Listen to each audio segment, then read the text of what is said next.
সেহরিতে একসঙ্গে লাইভে এসে সব মিটমাটের ঘোষণা করেন জনপ্রিয় টিকটকার মামুন ও লায়লা। বিস্তারিত শাহিদা আহমদ জান্নাতের ডেস্ক রিপোর্টে।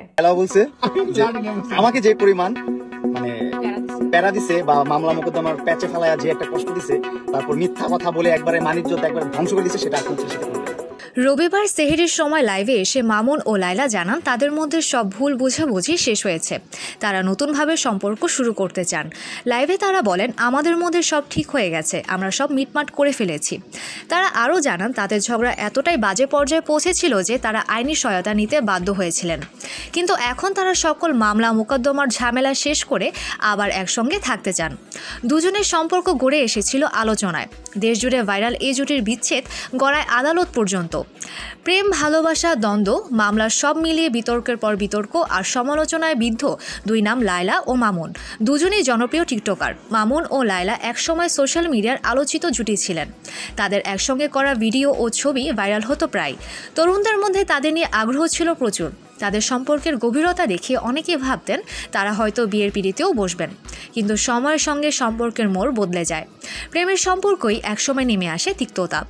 ধীরে ধীরে শুরু হয় ঝগড়া বিবাদ, যা শেষ পর্যন্ত মামলা পর্যন্ত গড়ায়। লায়লা মামুনের বিরুদ্ধে শারীরিক নির্যাতনের অভিযোগ এনে ধর্ষণ মামলা করেন। এরপর বিষয়টি আদালতে গড়ালে তাদের সম্পর্ক আরও জটিল হয়ে ওঠে। মামলার পর আদালতে মুখোমুখি লায়লার করা মামলায় বেশ কিছুদিন হাজিরা দিতে হয়েছে মামুনকে। এই নিয়ে সোশ্যাল মিডিয়ায় অনেক আলোচনা হয়। মামুনের সমর্থকরা মনে করতেন এটি তার বিরুদ্ধে ষড়যন্ত্র। অন্যদিকে লায়লার অনুসারীরা তার পাশে দাঁড়িয়েছিলেন। মামলার কারণে মামুনের সামাজিক ভাবমূর্তিতেও কিছুটা প্রভাব পড়ে। তবে কিছুদিন আগে সেই মামলায় জামিন পেয়েছেন মামুন। আদালতে জামিন পাওয়ার পর মামুন আবার সোশ্যাল মিডিয়ায় সক্রিয় হন। অন্যদিকে লায়লা নিজ মামলার সুষ্ঠু বিচার দাবি করে বলেছিলেন তিনি চান ন্যায় বিচার হোক, কিন্তু সবাইকে চমকে দিয়ে এবার দুজনকে একসঙ্গে দেখা গেল। নতুন সিদ্ধান্তে মিশ্র প্রতিক্রিয়া। তাদের এই হঠাৎ পুনর্মিলনে সোশ্যাল মিডিয়ার মিশ্র প্রতিক্রিয়া দেখা গেছে। কেউ বলছেন এটা তাদের স্ট্র্যাটেজি বা প্রচারের জন্য করা একটি নাটক, আবার কেউ বলছেন সত্যিকারের ভালোবাসা কখনো হারিয়ে যায় না। তবে অতীতের সব অভিযোগ ও আইনি জটিলতা পেছনে ফেলে তারা নতুনভাবে জীবন শুরু করতে চান বলে জানিয়েছেন।